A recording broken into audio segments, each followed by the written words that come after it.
ہجرت ابشا۔ بسم اللہ الرحمن الرحیم۔ شروع اللہ کے نام سے جو بڑا مہربان اور نہایت رحم کرنے والا ہے۔ مسلمانوں کو اور ان کے سردار فخر دو عالم صلی اللہ علیہ وسلم کو جب کفار سے تکالیفیں پہنچتی ہی رہیں اور آئے دن ان میں بجائے کمی کے اضافہ ہی ہوتا رہا، تو حضور صلی اللہ علیہ وسلم نے صحابہ کو اس کی اجازت فرما دی کہ وہ یہاں سے کسی دوسری جگہ چلے جائیں۔ ابشا کے بادشاہ اگرچہ نصرانی تھے اور اس وقت تک مسلمان نہ ہوئے تھے، مگر ان کے رحم دل اور مصنف مزاج ہونے کی شہرت تھی۔ چنانچہ نبوت کے 5ویں برس رجب کے مہینے میں پہلی جماعت کے 11 یا 12 مرد اور 4 یا 5 عورتوں نے ابشا کی طرف ہجرت کی۔ مکہ والوں نے ان کا پیچھا بھی کیا کہ یہ نہ جا سکے، مگر یہ لوگ ہاتھ نہ آئے۔ وہاں پہنچ کر ان کو یہ خبر ملی کہ مکہ والے سب مسلمان ہو گئے اور اسلام کو غلبہ ہو گیا۔ اس خبر سے یہ حضرات بہت خوش ہوئے اور اپنے وطن واپس آ گئے، لیکن مکہ مکرمہ کے قریب پہنچ کر معلوم ہوا کہ یہ خبر غلط تھی اور مکہ والے اسی طرح بلکہ اس سے بھی زیادہ دشمنی اور تکلیفیں پہنچانے میں مصروف ہیں۔ بڑی دقت ہوئی۔ ان میں سے بعض حضرات وہیں سے واپس ہو گئے اور بعض کسی کی پناہ لے کر مکہ مکرمہ میں داخل ہوئے۔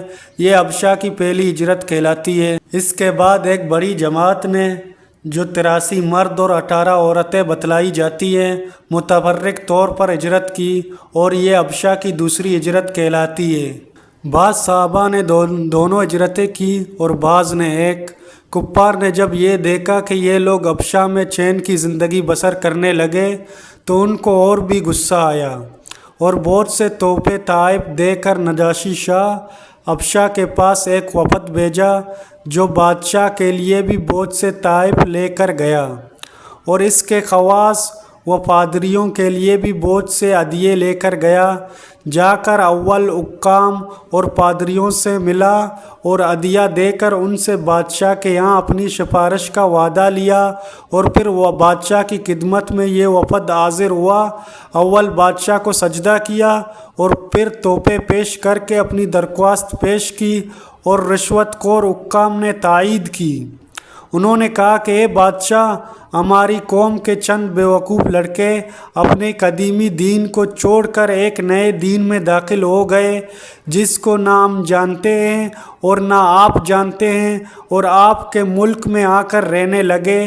ہم کو شرفائے مکہ اور ان لوگوں کے باپ چچا اور رشتہ داروں نے بھیجا ہے کہ ان کو واپس لائیں اور آپ ان کو ہمارے سپرد کر دیں۔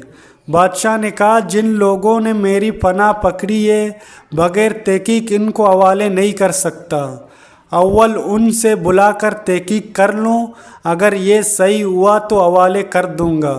چنانچہ مسلمانوں کو بلایا گیا۔ مسلمان اول بہت پریشان ہوئے، کیا کریں، مگر اللہ کے فضل نے مدد کی اور ہمت سے یہ طے ہوا کہ چلنا چاہیے اور صاف بات کہنا چاہیے۔ بادشاہ کے یہاں پہنچ کر سلام کیا۔ کسی نے اعتراض کیا کہ تم نے بادشاہ کو آداب شاہی کے موافق سجدہ نہیں کیا۔ ان لوگوں نے کہا کہ ہم کو ہمارے نبی صلی اللہ علیہ وسلم نے اللہ کے سوا کسی کو سجدہ کرنے کی اجازت نہیں دی۔ اس کے بعد بادشاہ نے ان سے حالات دریافت کیے۔ حضرت جعفر آگے بڑھے اور فرمایا کہ ہم لوگ جہالت میں پڑے ہوئے تھے، نہ اللہ کو جانتے تھے نہ اس کے رسولوں سے واقف تھے، پتھروں کو پوجتے تھے، مردار کھاتے تھے، برے کام کرتے تھے، رشتے ناتوں کو توڑتے، ہم میں قوی ضعیف کو ہلاک کر دیتا تھا۔ ہم اسی حال میں تھے۔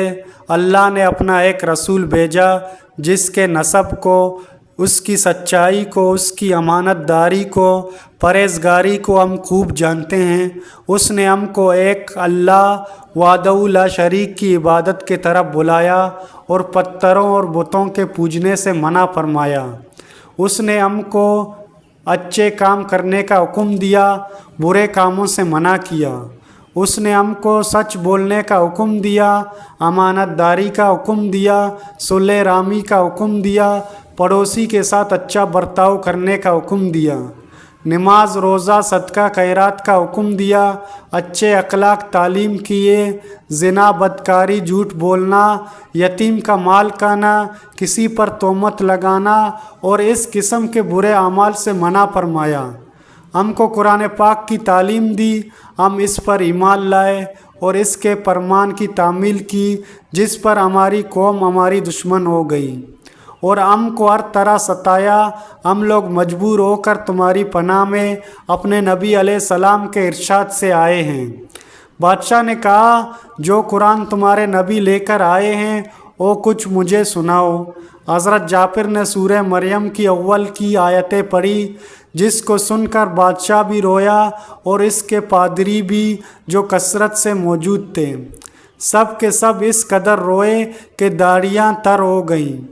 اس کے بعد بادشاہ نے کہا کہ خدا کی قسم، یہ کلام اور جو کلام حضرت موسیٰ علیہ السلام لے کر آئے تھے ایک ہی نور سے نکلے ہیں، اور ان لوگوں سے صاف انکار کر دیا کہ میں ان کو تمہارے حوالے نہیں کر سکتا، اور وہ لوگ بڑے پریشان ہوئے کہ بڑی ذلت آپس میں صلح کر کے ایک شخص نے کہا کہ کل میں ایسی تدبیر کروں گا کہ بادشاہ ان کی جڑی ہی کاٹ دے۔ ساتھیوں نے کہا بھی کہ ایسا نہیں چاہیے، یہ لوگ اگرچہ مسلمان ہو گئے مگر پھر بھی رشتہ دار ہیں، مگر اس نے نہ مانا۔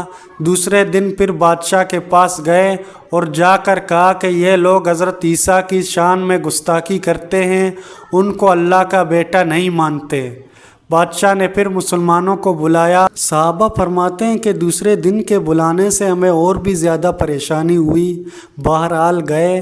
بادشاہ نے پوچھا کہ تم حضرت عیسیٰ علیہ السلام کے بارے میں کیا کہتے ہو؟